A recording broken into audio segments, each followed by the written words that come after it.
Hi, folks, and welcome back to the Star Wars Library, where Star Wars is in print, and we're going to the next issue of the Ewoks comics under the Star imprint by Marvel.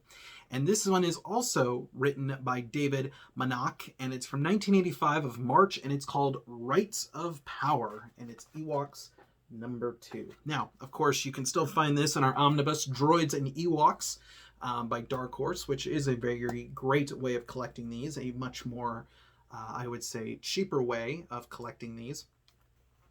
So anyways, this one is also, like last time, in different parts. The first part is called Rights of Power, and it is Princess Nissa's birthday. Hooray! And so Wicket and Teebo are encounter Zorbjan space pirates.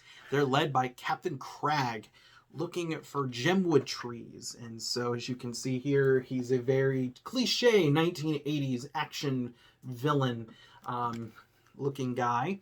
And kind of reminds me of Shredder and Skeletor and He-Man. I don't know why, like a hybrid of those three characters from like the 80s.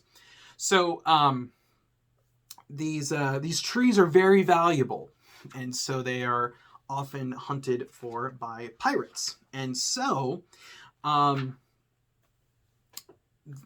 throughout this whole thing, Teebo gets captured, and Wicket goes to tell people at Nisa's birthday. And so she's doing her birthday celebration, and it's great. And then Wicket comes in and kind of destroys all the party because he's like, oh my gosh, Teebo's been kidnapped, and kind of ruins her birthday and all that. And so the leader, basically the Ewok leaders are sexist. Nisa's like, oh, I can do this. I can, I can be a part of this. I can do this. Because the men have been sent to go and take out or to get this Captain Crag, and to get Teebo. Nisa wants to go, and of course they're like, oh no, you can't do that. And so they get captured, and of course Nisa leads the rescue, and she of course proves that women can do everything, and basically shows that, hey, you shouldn't sideline me, and basically stops Captain Crag.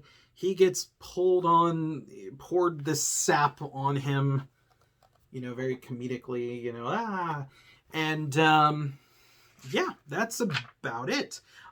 It does introduce some non-Endor natives to the story, which is kind of cool. Throughout this, you pretty much only see those of Endor. But that's pretty much the story. It's a very straightforward, to the point kind of story. So is this essential? Again, I mean, not really. It does help set up a lot of things in the cartoon.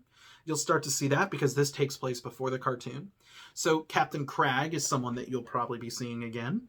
But even then, it's not necessary to read this to see the cartoon to understand this. I think for most people, I was the same way. I saw the cartoon before I read this, so I didn't feel like I was missing out.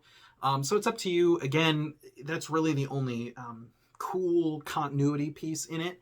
Again, it's very much just a one-off story, because remember, these things were really meant for kids, and this is still in 1985, before there was really a push or a realization like, oh hey, other Star Wars fans might be reading this, not just kids, so maybe we'll throw some other things in there for them. You don't see that here, but again, it's not a bad story. It's just kind of a straightforward, to the point, kind of a tale. So up to you. No harm, no foul if you choose to skip it. So anyways, folks, thank you so much for tuning in, and I will see you next time with another episode of the Star Wars Library.